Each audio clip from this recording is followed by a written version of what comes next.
What is up, YouTube? Brandon Routers here with Chili Dog Motorsports. We are back in my driveway today with the little Grom clone. We're going to be giving it a tune-up. We're going to swap out that old oil, throw in a fresh spark plug, and install a new magnetic oil drain plug. I would probably recommend doing that sooner than later, probably when you change out the shipping oil when you first get the bike, but we dropped the ball, so we're getting around to it now. We're going to show you how to do it, so stay tuned. So let's talk about oil for a second here. Having fresh oil in your bike is crucial to the longevity and performance of your engine. What it does is it lubricates the internal parts, helps reduce friction, prevents wear and tear, and helps cool the motor down. But eventually it does break down and become less effective at doing what it needs to do. That'll lead to things like reduced performance, increased fuel consumption, and potentially severe internal damage. We don't want that, so we're going to change our oil. Now for this job today, you will need a 17mm wrench, a ratchet wrench, a 5/8 spark plug socket, a spark plug gapping tool, and some anti-seize will help you out a lot in the long run. And as a side note, if you still have the factory exhaust on your bike, it's going to block the drain plug here. So you're going to have to disconnect it from the motor and drop it down about an inch or two to get it out of the way. But if you have an aftermarket exhaust like we do, shouldn't be an issue at all. You should have free access to that drain plug, be able to pop it out, drain your oil, no problem at all. Okay, so we will begin with this drain plug here closest to the exhaust side. You don't want to mess with this other one. That holds bits of your timing chain tensioner, I believe. If you take that other one out, parts are going to fall out, and I've heard it's not a good day, so we're not going to mess with that one. We're going to use this drain plug closest to the exhaust, and it is a 17mm bolt. Get our wrench on there. Loosen it up. I'm going to take it out, and we're actually going to be replacing this one with a magnetic drain bolt. Probably should have done sooner, but we're here now.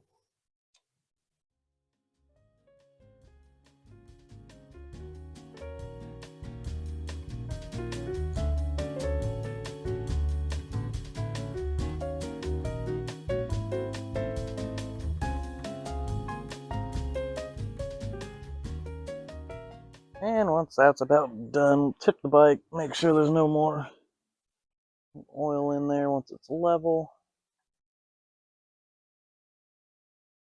Get all that nasty, dirty oil out of there.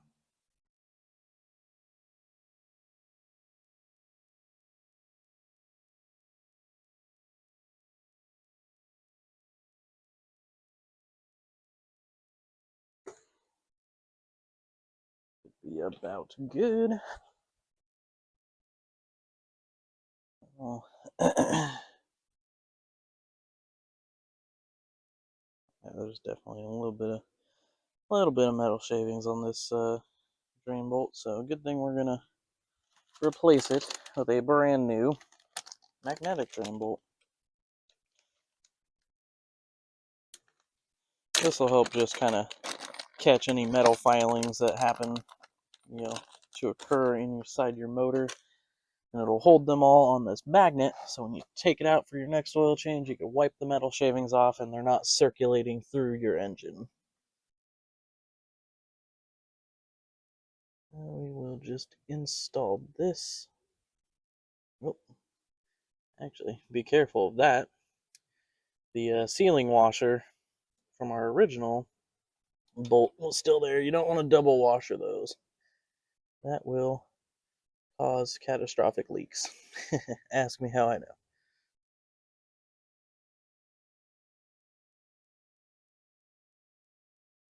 I'll just thread that one up on in, tighten her up.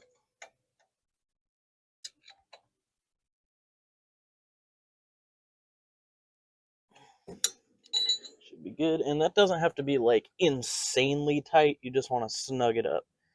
That copper washer there will crush a little bit and create a seal, but you don't want to go so tight that you strip that thing out. That would be a really bad day. So now that we got the oil drained and our new magnetic oil drain plug installed, let's come around and fill her up with oil. So now to fill this bad boy up, just going to take our dipstick out of the side here, rag, wipe that clean, just set it on the rag. Grab yourself a comically large funnel because we can't find any of our small funnels. We're just using 1040 synthetic, like motorcycle oil. I would recommend 1040. Some people run 1540. It probably helps if you're in a colder environment. And these take almost a full quart. So we're going to put most of this quart in here and then check it with the dipstick and just see if it's full.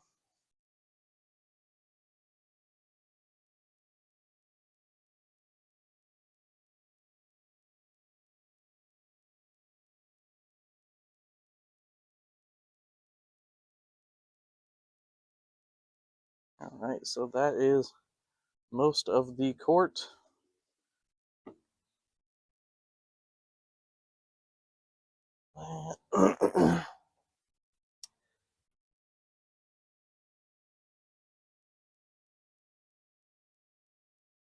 And then the way you check these dipsticks is you just put them in.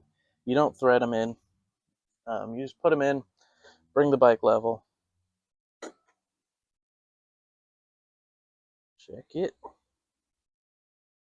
Yeah, it could use, it's in the check marks, but it could use a little bit more. We're going to make sure that's full. Oops. We're going to drip oil everywhere.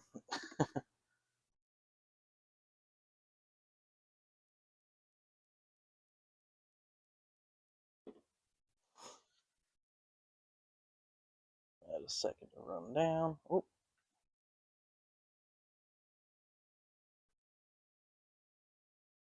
Check this again.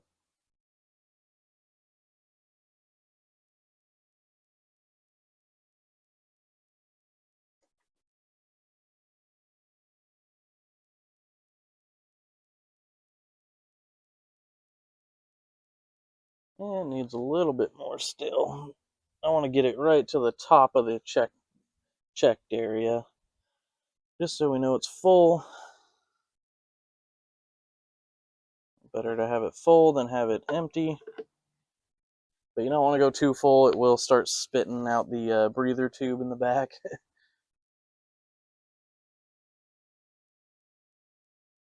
Just a little bit more. Actually, that would be the entire quart.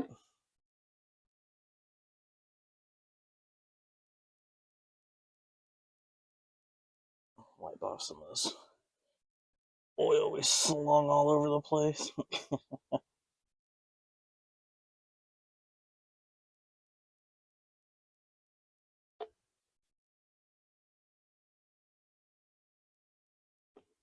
That yet again.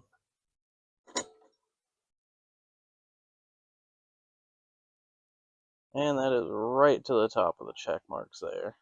So, in our case, it took 1 full quart of oil.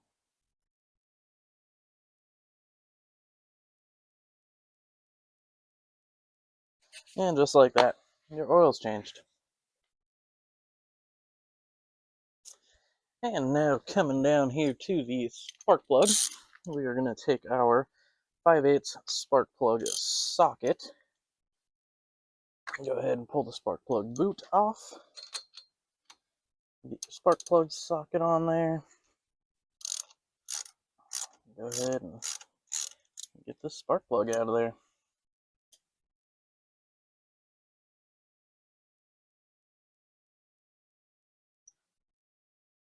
You do want to be a little ginger with these things. You can break them, and that's not fun to deal with.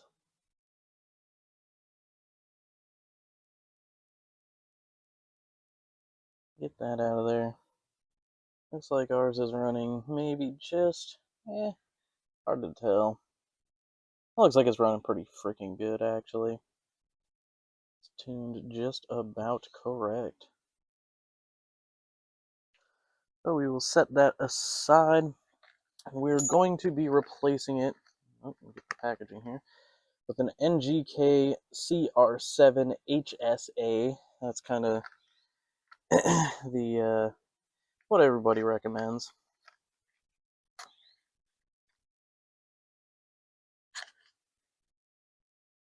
Go ahead and get that out of here.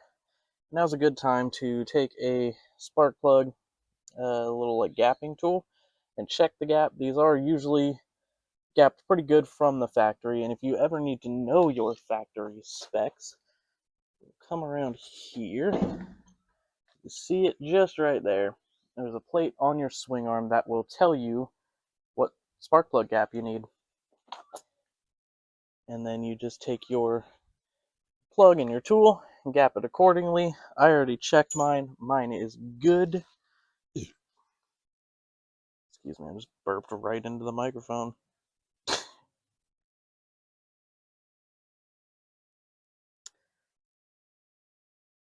So after we have that gap checked, we'll take our glob of anti-seize and get just a little bit of anti-seize on these threads to prevent seizing and galling.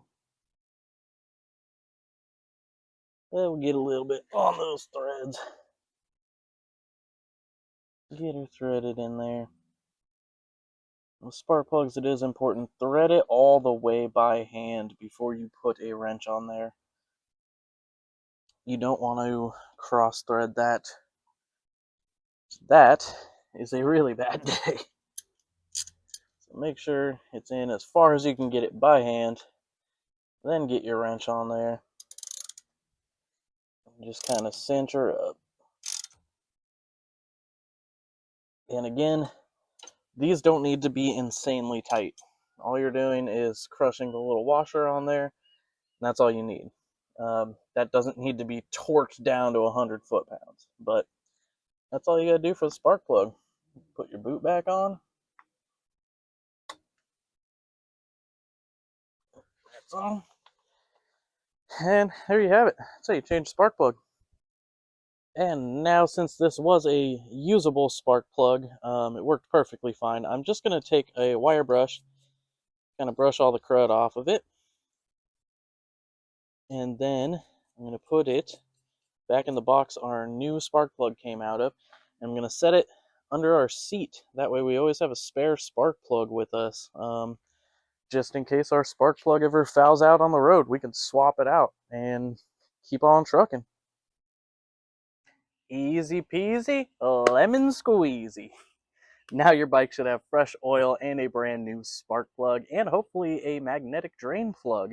That'll really help catch all the crud in your engine so it doesn't circulate through.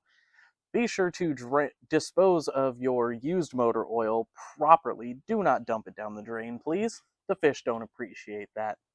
As always, we appreciate you watching. It means the world to us, but now it is time to get out of my driveway. Get on out of here. Go. Go.